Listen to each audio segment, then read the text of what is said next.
My name is Mike. If you were to look at me and my fiancée, Sarah, last year, you would have seen the picture of optimism.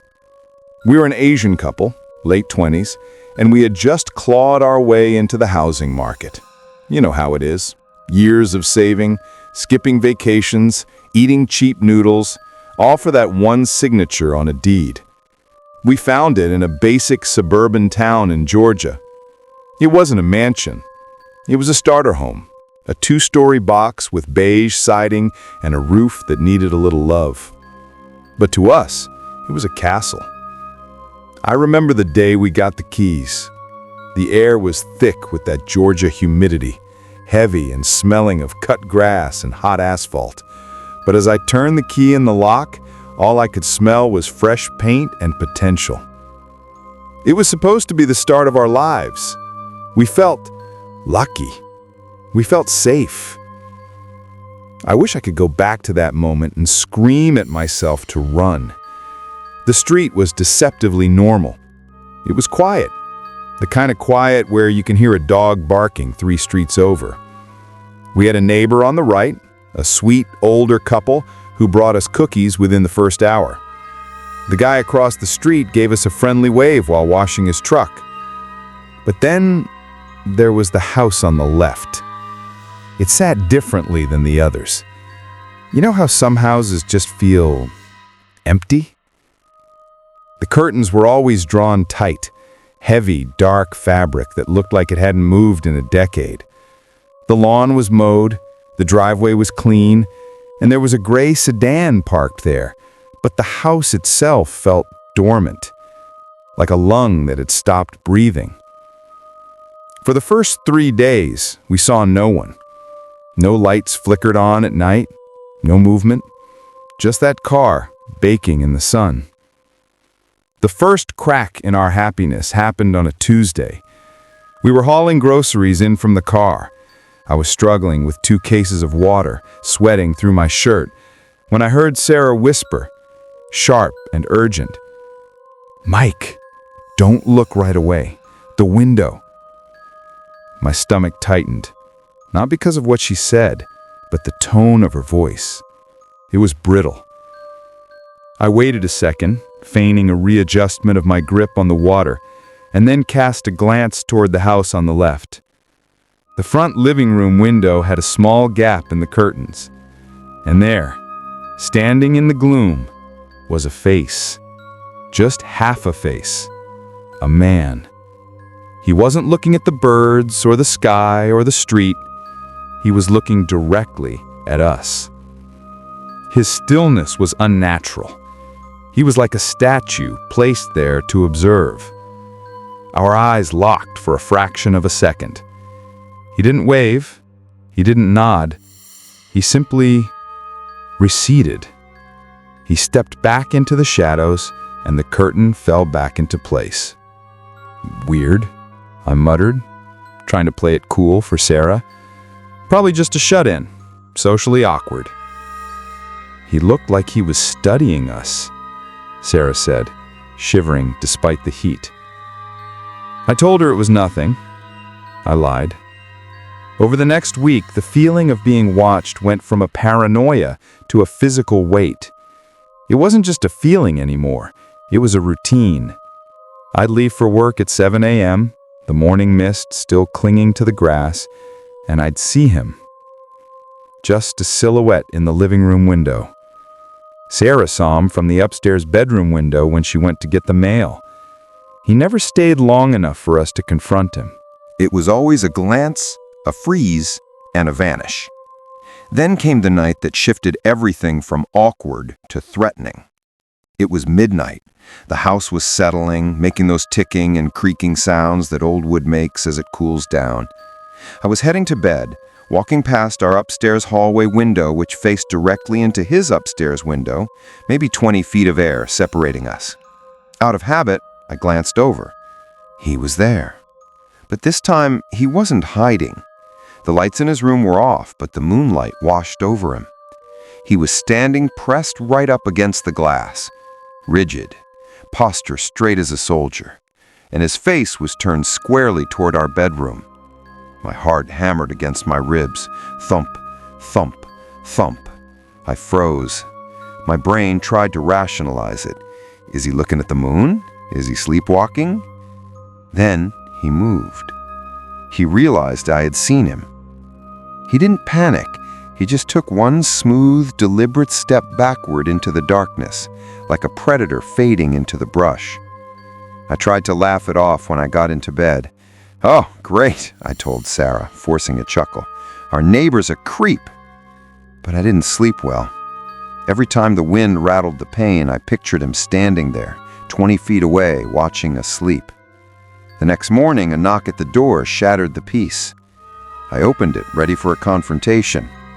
Instead, I found a man in his 50s, balding, polo shirt tucked into khakis, a disarming, lopsided smile plastered on his face. "Hi, I'm Gordon," he said. His voice was raspy, but polite. I wanted to apologize." I blinked, confused. "Apologize?" "For last night," he gestured vaguely toward his house. "I was putting a plant on the window ledge, realized I was staring right into your place. Didn't mean to spook you?" He smiled. It was a wide, welcoming smile. It crinkled his eyes. It was the kind of smile that makes you feel guilty for being suspicious. "Oh," I exhaled, the tension draining out of my shoulders. "No worries, Gordon. We were just, new neighborhood jitters." Of course, he nodded.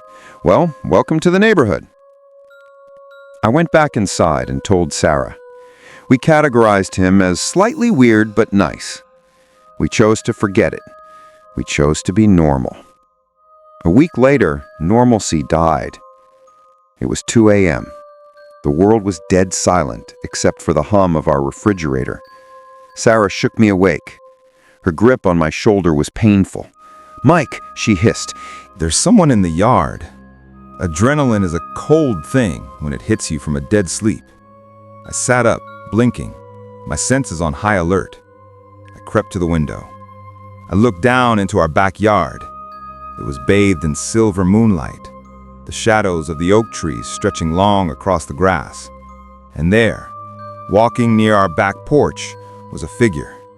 It wasn't an animal. It wasn't the wind. It was a full-grown man. He was walking slowly, head down, scanning the ground like he was looking for something he lost. My throat went dry. My first instinct was pure, stupid machismo. "Hey!" I shouted through the glass, my voice cracking. The figure stopped instantly. He didn't look up. He just turned, walked briskly to the side gate, and I heard the heavy clang of the metal latch. He was gone.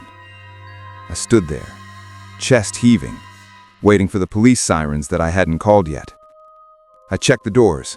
Locked. I checked the front. Nothing. "Did you see who it was?" Sarah asked, clutching the duvet. "Too dark." I lied again. I didn't want to admit that the walk, the posture, it looked familiar. We didn't sleep that night. Every creak of the floorboards sounded like footsteps. Every rustle of leaves sounded like a hand trying a door handle. 3 nights later, it happened again. Scritch, scratch. It sounded like metal on metal, like someone taking a wire and running it along the screen of our back window. Sarah was crying quietly. I got up, my legs feeling like lead. I went to the window. He was there. Closer this time, right up against the house. I felt a surge of rage mix with the fear. "I'm calling the cops!" I screamed, banging my fist against the glass. The figure looked up. The moonlight caught his face. He was Gordon. There was no mistaking the receding hairline, the set of the jaw. He didn't run this time. He just turned and walked to the gate, slamming it with that same metallic clang. I didn't think. I just moved. I grabbed a flashlight and marched out the front door. I stormed across the lawn to his front porch and pounded on his door. Bang! Bang! Bang! He opened it instantly. He was dressed, wide awake, and he was smiling. That same crinkly-eyed smile. "Gordon," I yelled, breathless. What the hell were you doing in my yard?" He laughed. He actually laughed. "Oh, Mike, relax," he chuckled, leaning against the door frame. "It was just me. I was chasing those damn kids. You know, the teenagers. They jumped the fences. I saw them hop into your yard. I was just making sure they didn't steal your tools." "At 2 a.m.? I demanded. "Happens all the time," he waved a dismissive hand. "You'll get used to it." He kept smiling. But as I stood there, 3 feet from him, I realized the smile didn't reach his eyes anymore. His mouth was curving up, but his eyes, they were flat, dead, cold. I saw hate. Pure, unadulterated hate. I walked away. I felt sick. I knew he was lying. He knew I knew he was lying, and he didn't care. The next day he came over. He invited us for dinner. "Chinese food," he said, "Friday night, to clear the air." Sarah didn't want to go. I didn't want to go. But we were scared. We thought, maybe if we play nice, maybe if we humanize ourselves to him, the creeping will stop. We were desperate for peace. We walked into his house at 7 p.m. on Friday. The air inside was stale. It smelled of old carpet and something sour, like wine left out too long. Gordon was already drunk. His eyes were glassy. "I ordered a bunch of stuff," he slurred, gesturing to the takeout boxes. "I know you guys love Chinese food." He laughed, a short, sharp bark of a laugh. We sat down. The tension was so thick it felt like it was choking me. I tried to help set the table, and he snapped, "Sit down!" We sat. We ate in silence. As he drank more wine, the mask slipped completely. The passive-aggressive comments started. "You know," he said, stabbing a piece of chicken with his fork, "this town used to be different, quieter, cleaner." I put my fork down. "What do you mean, Gordon?" He looked at me. His face was red, flushed with alcohol and rage. "I mean, it was better before people like you started buying up the starter homes." The air left the room. Sarah reached for my hand under the table. Her hand was ice cold. He kept going. He got louder. He started talking about heritage and keeping the neighborhood pure. He admitted it then. "Yeah, I was in your yard," he spat, leaning across the table, "checking to see what kind of trash you were bringing in. This neighborhood isn't for you." We stood up. We didn't say a word. We just walked out. We practically ran back to our house. We locked every lock. We shoved a chair under the doorknob. We went to the other neighbors the next day. We asked about Gordon. They looked uncomfortable. "He's troubled," one said. "His wife left him years ago. He drinks." Troubled. That's the word people use when they don't want to deal with a monster. We tried to ignore him. We lived like prisoners in our own home. We kept the blinds closed. We parked closer to the door. But you can't ignore a tumor. One night, a week later, the explosion happened. Crash! It sounded like a bomb went off downstairs. The sound of shattering glass filled the house. I jumped out of bed, heart hammering so hard I thought I was having a heart attack. I grabbed a baseball bat and ran downstairs. The living room floor was covered in glittering shards. The night wind was blowing through a jagged hole in our front window. And sitting in the middle of the rug was a brick. No note, just a red, heavy brick. We knew. Of course we knew. The police came. They knocked on Gordon's door. He acted confused. He played the senile old man card. "A brick? Oh my goodness, how terrible! No, officer, I was asleep." Without video proof, the police just filed a report. Civil dispute, they called it. We packed that night. We didn't fight.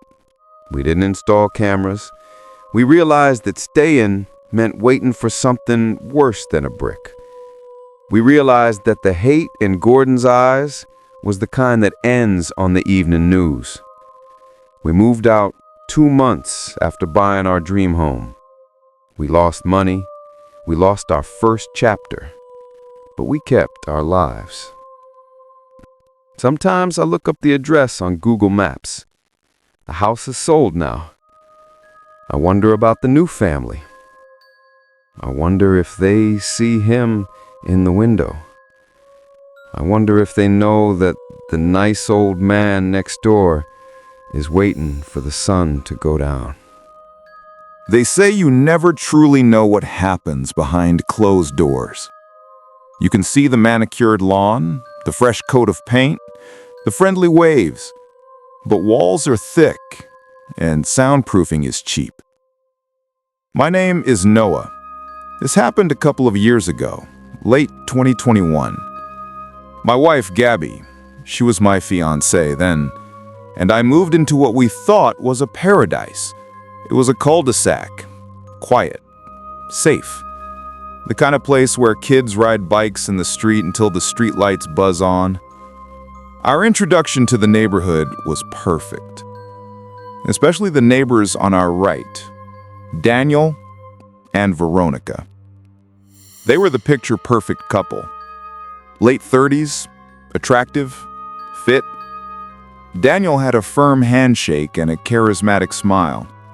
Veronica was sweet, soft-spoken. The day we moved in, Veronica brought over a red velvet cake. "Welcome home," she'd beamed.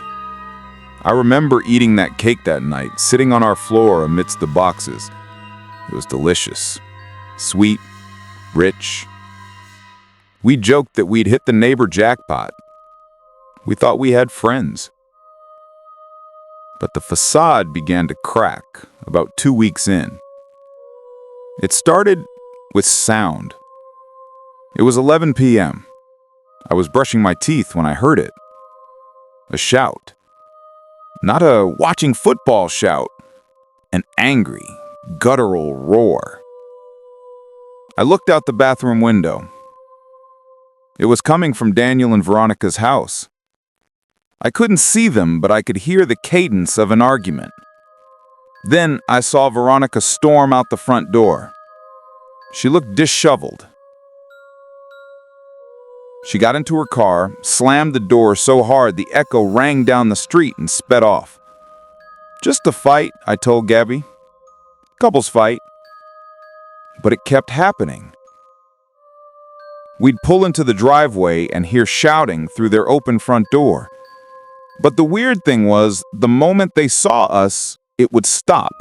Daniel would walk out, smoothing his hair, forcing a smile that didn't quite reach his eyes. "Hey, Noah, quiet night, huh?" he'd say. It was a performance, and it was starting to feel unnerving. Then, the silence came. I noticed it on a Tuesday.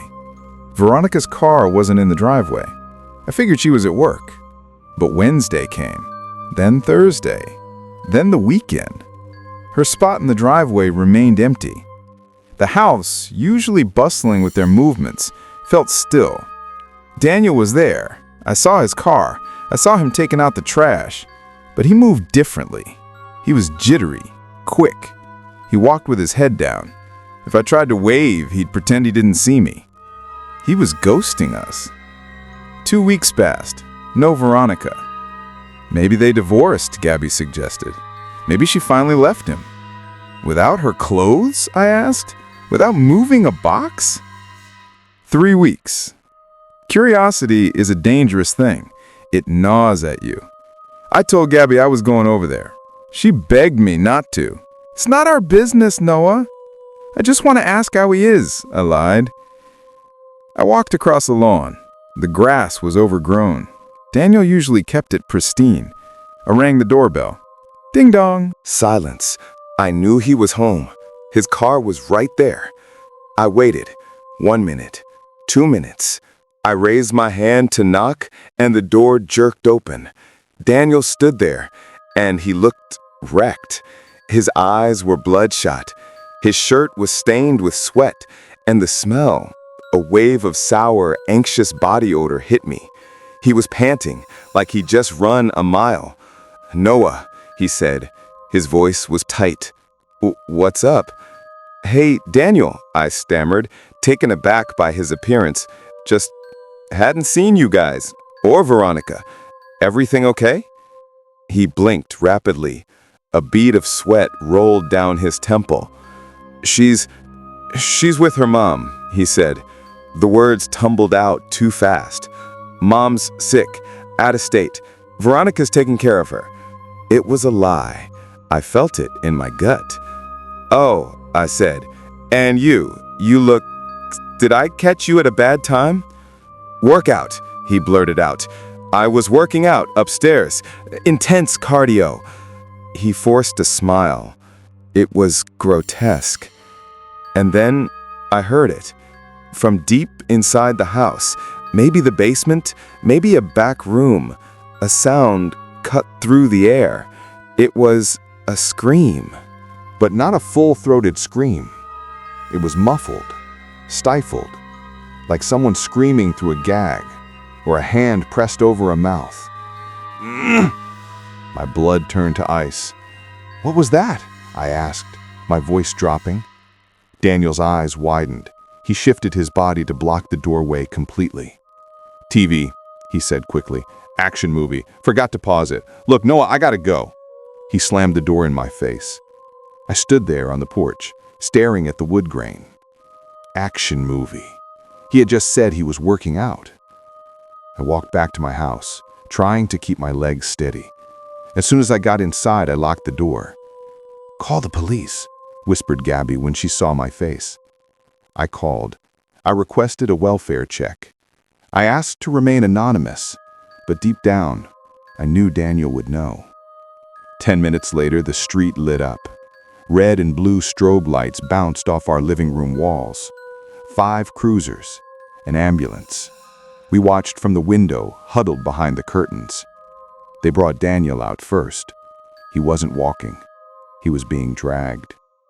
Handcuffs, screaming. Then the paramedics rushed in.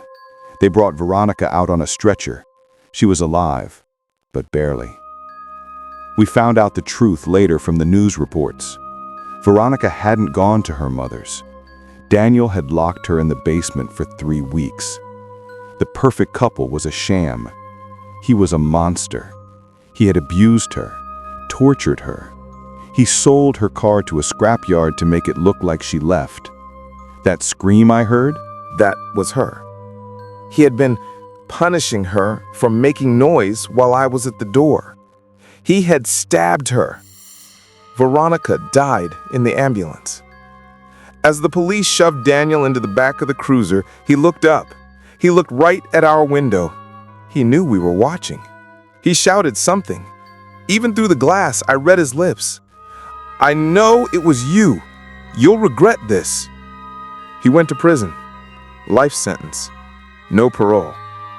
But trauma doesn't understand prison bars. A few nights later, I had a dream. Or I think it was a dream. I woke up in my bed. The room was pitch black. But in the corner, standing by the closet door, was a silhouette. My eyes adjusted. It was Daniel. He was wearing the same sweat-stained shirt. He was holding a knife. He didn't move. He just whispered, his voice echoing in the silent room. "I told you, you'd regret this." He lunged. I woke up screaming, thrashing in the sheets. Gabby was holding me, shaking me. "Noah, Noah, it's okay." It was just a nightmare. But the fear was tangible. We moved. We couldn't stay in that house. We couldn't look at the driveway where the ambulance had parked. We live in a new town now. It's quiet. But every time I hear a neighbor raise their voice, every time I hear a muffled sound through a wall, I'm back on that porch, looking into the sweating face of a killer.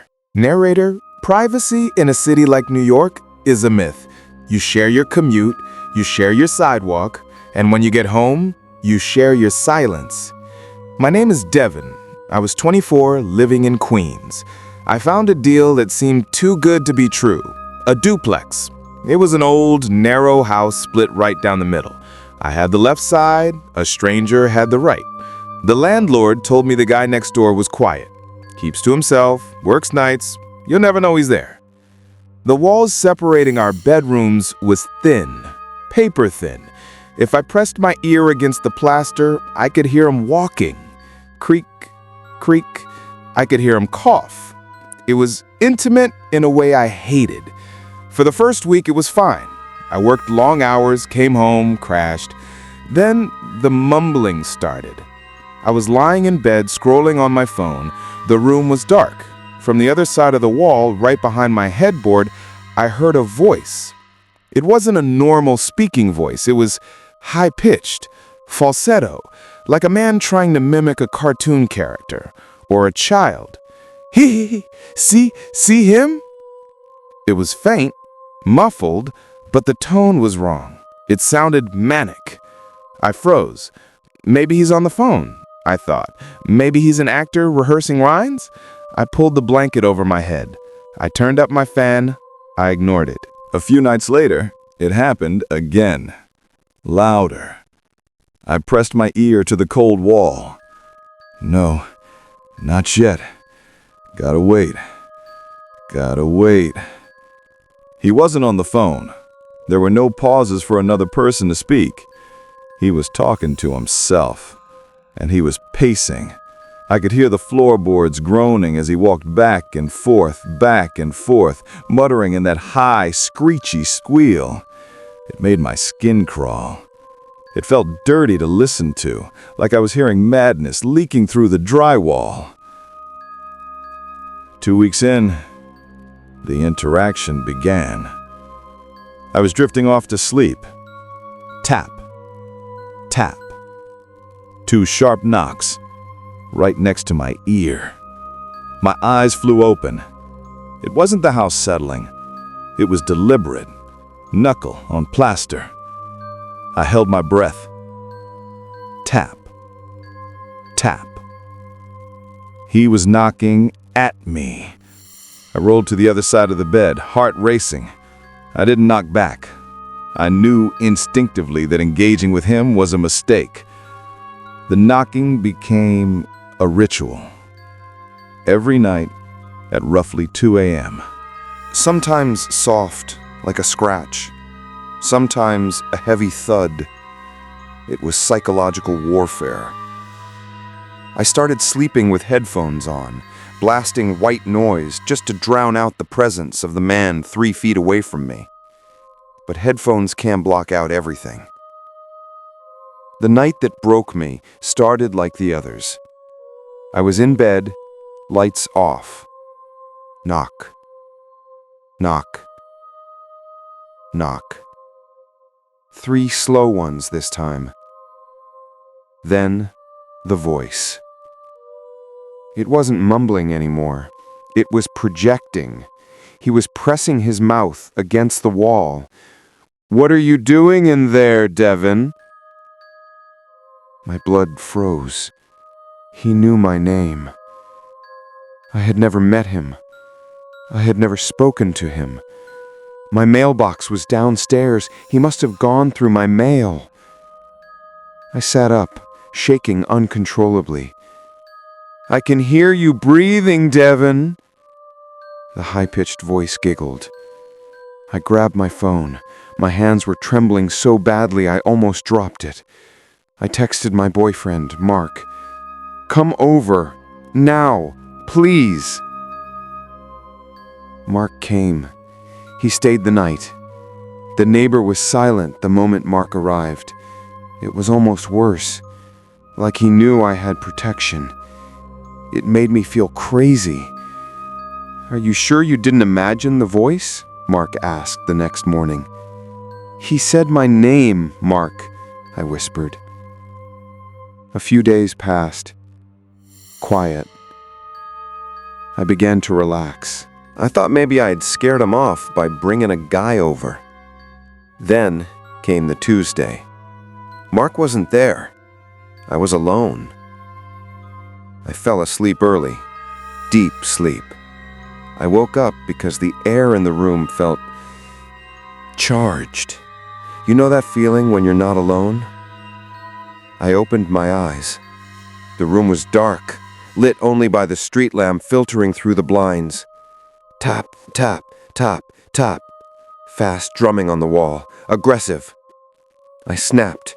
The fear turned into exhaustion-fueled anger. "Leave me alone!" I screamed at the wall. "Stop it!" The drumming stopped instantly. Silence. Heavy, thick silence. I lay there panting, regretting my outburst. Then, a voice spoke.